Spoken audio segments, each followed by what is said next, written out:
মা আমি বুঝলাম না, অহেতুক একটা বিষয় নিয়ে তোমরা এরকম বাড়াবাড়ি করছো। কি অহেতুক বিষয়? মামি,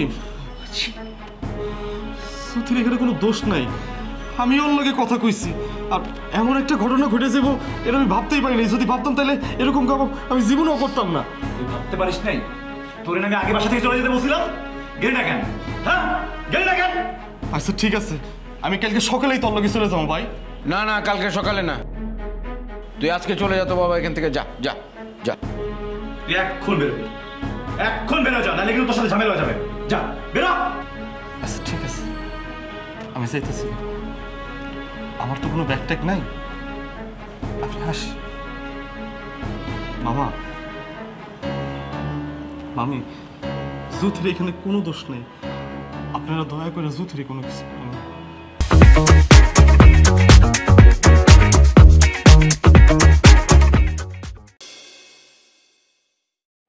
দাঁড়া, কিরে জ্যোতি, তুই এতক্ষণ ধরে ওর সাথে ছাদে ছিলি? হ্যাঁ বাবা, মিন্টু ভাই কালকে চলে যাবে তো এই জন্য আর কি একটু কথা বলছিলাম। মিন্টু চলে যাবে কাল, তাই রাত 11টার সময় তুই ছাদে যে সঙ্গে কথা বলছিলি। কথা কি এখানে বলা যায় না? মামা, জাহিদ, এখানে জুথের কোনো দোষ নাই। আমি সাদিকে ওর লগে কথা কইছি। চুপ, একদম চুপ। তোর সাথে কথা বলছি, তুই এখানে ইন্টারফেয়ার করবি? এই, নিজের কি অনেক শিয়ান ভাবিস? হ্যাঁ জাহিদ, তুই এগুলো কি কইতেছিস ভাই? আমি তো কোনো কিছুই বুঝতেছি না। না বোঝার কিছু নাই তো এখানে। তুই সহজ সরল সেজে আমার মেয়েটার মাথা খাচ্ছিস। মামা, আপনি সব কি কইতেছেন? ঠিকই বলতেছে। অবশ্যই এর জন্য দায়ী একজন। সে যদি জায়গা না দিত তাহলে তোর মতো জঞ্জাল এই বাড়িতে আসতে পারতো না। কি হয়েছে? হ্যাঁ, এত চেঁচামেচি কিসের? হ্যাঁ মা, এই যে তোমার জামাই, সে মামার সাথে বিরাট মনে পরিচয় দিচ্ছে। বিরাট মনে পরিচয় দিয়ে এই ভাগ্নেকে ঘরে তুলছে। সে ভাগ্নে কি করছে? রাত 11টার সময় তোমার মেয়েকে নিয়ে ছাদে গল্প করে।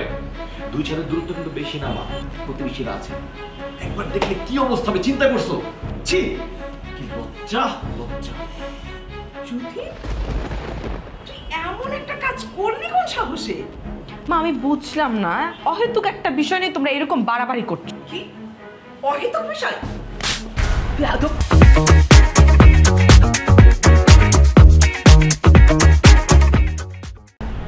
মামি, সুথির এখানে কোনো দোষ নাই। আমি ওর লগে কথা কইছি, আর এমন একটা ঘটনা ঘটে যাবো এটা আমি ভাবতেই পারিনি। যদি ভাবতাম তাহলে এরকম কাজ আমি জীবনেও করতাম না।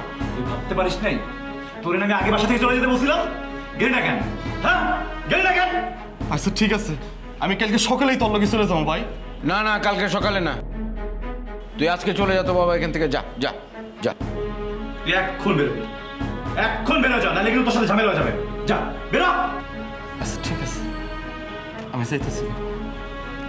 আমার তো কোনো ব্যাগ ট্যাগ নাই, আপনি হাসি। মামা, মামি, জুথের এখানে কোনো দোষ নেই। আপনারা দয়া করে জুথের কোনো কিছু করেন না। বাবা আমি বুঝলাম না, মানে একটা মানুষকে এত রাতে বাসা থেকে বের করে দেওয়া কোন ধরনের ভদ্রতার মধ্যে পড়ে? তোমার কিছু বুঝতে হবে না, আমরা অনেক বেশি বুঝতে পেরেছি। এই, তুই এখান থেকে যা, আর কোনোদিন তুই আমার এই বাড়িতে আসবি না, আর তোকে এই বাড়ির আশেপাশে যেন কোনোদিন না দেখি। যা বেরো, যা বেরো, বেরো, বেরো, বেরো, যা।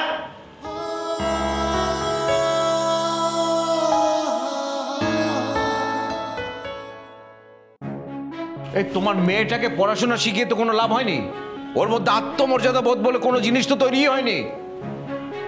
বাবা, ভবিষ্যতে কাউকে বাসার ঠিকানা দেওয়ার আগে আজকের এই ঘটনাটা মনে রেখো।